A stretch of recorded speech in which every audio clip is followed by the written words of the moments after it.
चलिए मेरे दोस्त पुनः हम आपके क्लास में उपस्थित हैं और वही लेकर के हमने कल आपको बताया था फंक्शन ऑफ नाउन और यूजेज ऑफ नाउन। तो हम सबसे पहले बताया था सब्जेक्ट टू ए वर्ब, किसी वर्ब का ये सब्जेक्ट क्या होता है। दूसरा number object of A transitive verb, सकर्मक क्रिया का ऑब्जेक्ट हो सकता है। तीसरा बताए थे हमने ऑब्जेक्ट टू ए प्रीपोजिशन, और किसी प्रीपोजिशन का ऑब्जेक्ट हो सकता है।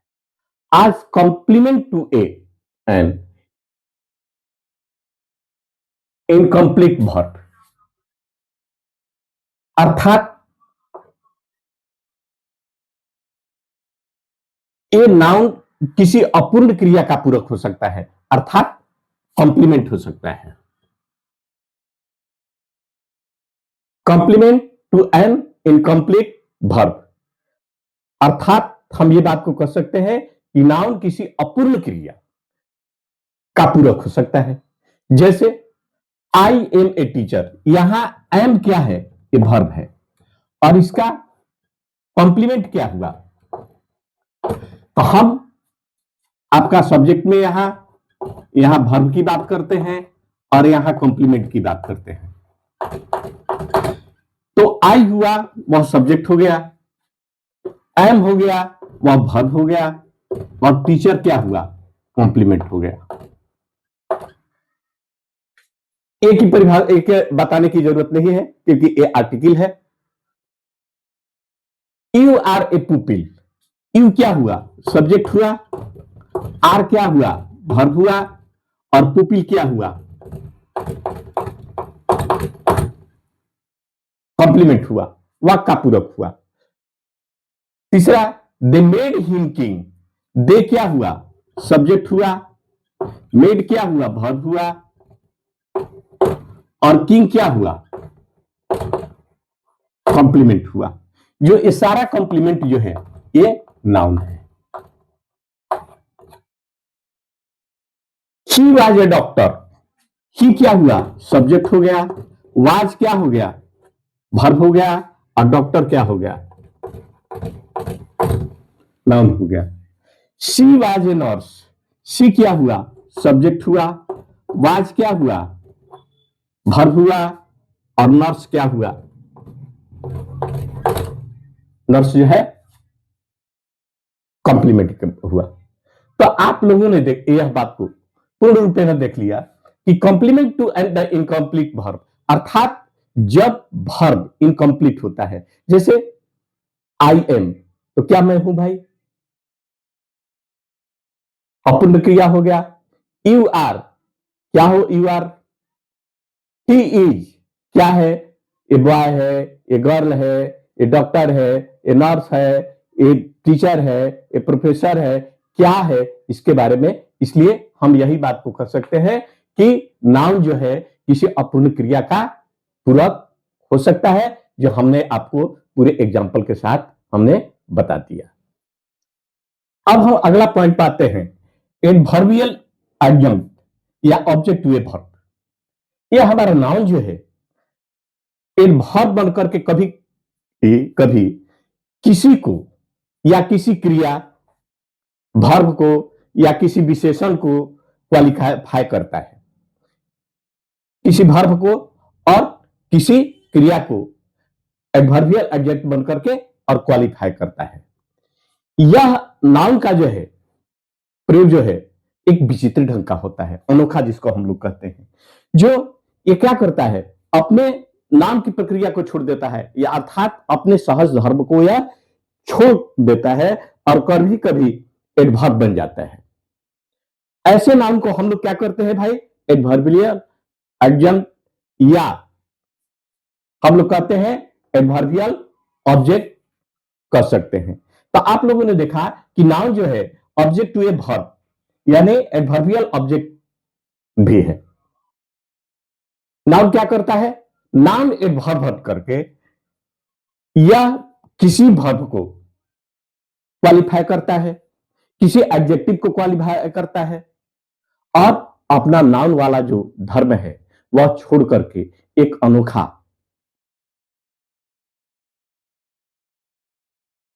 बन जाता है, जिसको हम लोग ऐसे नाउन को हम लोग क्या कहते हैं, एडवर्बियल ऑब्जेक्ट कहते हैं। इसकी उदाहरण हम देते हैं, यहां आप देखें। तो हमने यह आपको बात बताया कि नाउन कभी कभी अपने सहज धर्म को छोड़ करके और क्या बन जाता है, एडवर्बियल एडजंक्ट या ऑब्जेक्ट टू ए वर्ब बन जाता है। इस परिस्थिति में इसका कैरेक्टर क्या है, नाउन इस परिस्थिति में क्या बन जाता है, एडवर्ब बन जाता है। और हमने सीधे साधे परिभाषा लोग जानते हैं कि विशेषण और क्रिया विशेषण, एडवर्ब को हम लोग क्रिया विशेषण करते हैं। क्रिया विशेषण को हम लोग यही परिभाषा देते हैं कि जो क्रिया की विशेषता बताता है उसी को क्रिया विशेषण करते हैं। लेकिन ऐसी बात नहीं है, एडवर्ब का वह विशेषण नहीं है, वह नाउन की भी विशेषता बताता है, एडजेक्टिव को भी विशेषता बताता है, वर्ब का भी विशेषता बताता है, तब हम उसको क्रिया एडवर्ब कहते हैं। इसलिए यह नाउन इस परिस्थिति में क्या बन जाता है, एडवर्ब बन जाता है। और ये कभी कभी वर्ब क्रिया या एडजेक्टिव को क्वालिफाई करता है, जैसे हार्ड वर्क, गुड बॉय, तो एडजेक्टिव भी बन जाता है, को क्वालिफाई करता है। तो एडजेक्टिव को क्या करेगा, जैसे he is a very good boy, तो गुड को क्वालिफाई करने वाला कौन है, वेरी है। This is very hard work, तो हार्ड का वेरी क्या है। इस तरह से हम लोग देखते हैं कि यह हमारा क्या है, नाउन जो है अपने सहज धर्म को छोड़ करके और एडवर्ब बन जाता है। और इसलिए इसे हम लोग क्या कहते हैं भाई, इसको कहते हैं एडवर्बियल एडजंक्ट या एडवर्बियल ऑब्जेक्ट कहा जाता है। अब एडवर्बियल ऑब्जेक्ट को हम लोग कितने भाग में बांटते हैं, 4 भाग में बांटते हैं। पहला जो है adverbial object of time, 1 number. Adverbial object of place, 2 number. Adverbial object of measure, 3 number. और adverbial object of adverbial object of manner, 3 number. और एडवर्बियल ऑब्जेक्ट ऑफ मेजरमेंट, ये 4 नंबर। तो आप लोगों ने देखा कि एडवर्बियल ऑब्जेक्ट को हम कितने भाग में बांटते हैं, 4 भाग में बांटते हैं। कौन से बांटते हैं, adverbial object of time, adverbial object of place, adverbial object of manner, adverbial object of measurement. फिर से सुन लीजिए, हमने ये बात बताया कि नाउन जो है अपने सहज धर्म को छोड़ करके और एडवर्ब बन जाता है, और यह क्रिया का और एडजेक्टिव का दोनों को यह क्वालिफाई करता है। और जब नाउन वर्ब और एडजेक्टिव को क्वालिफाई करता है, वैसी परिस्थिति में इसका नाम जो है एडवर्बियल एडजंक्ट या एडवर्बियल ऑब्जेक्ट कहा जाता है या बन जाता है। एडवर्बियल ऑब्जेक्ट जो है ये 4 प्रकार के होते हैं, adverbial of time, adverbial of place, adverbial of manner और एडवर्बियल ऑफ मेजरमेंट। ये 4 प्रकार के हमारे होते हैं। अब मेरे दोस्त, अब कल हम आने वाले क्लास में जो है आपका एडवर्बियल जो ऑब्जेक्ट को हमने 4 भागों में बांटा, तो adverbial object of A time किस प्रकार से हम इसका प्रयोग करते हैं और किस प्रकार से हम कहते हैं, इसके बारे में कल हम बताएंगे। एडवर्बियल ऑब्जेक्ट ऑफ प्लेस, इसके बारे में भी हम कल बताएंगे। एडवर्बियल ऑब्जेक्ट ऑफ मैनर, इसके बारे में भी हम बताएंगे। और एडवर्बियल ऑब्जेक्ट ऑफ मेजरमेंट, इसके बारे में भी बताएंगे। ताकि, क्योंकि हम बार बार आपको कहते हैं कि हमारा यूट्यूब और हमारा फेसबुक दोनों को फॉलो करें, क्योंकि हम ग्रामर का जो भी पोर्शन दे रहे हैं वो सिलसिलेवार से ढंग से दे रहे हैं, क्रमबद्ध दे रहे हैं और कंटिन्यू दे रहे हैं।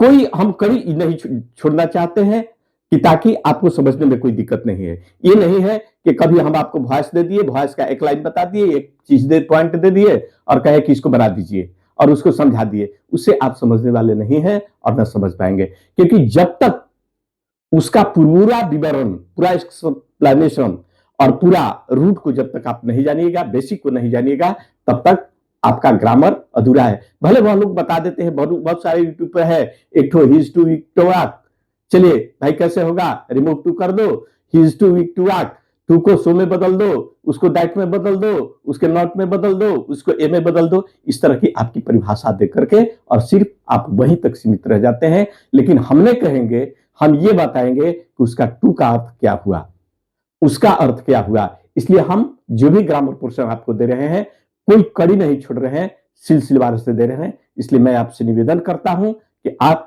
फॉलो करें और अपने नॉलेज को इंक्रीज करें। धन्यवाद आज के लिए, कल पुनः मिलेंगे, तब तक के लिए बाय बाय।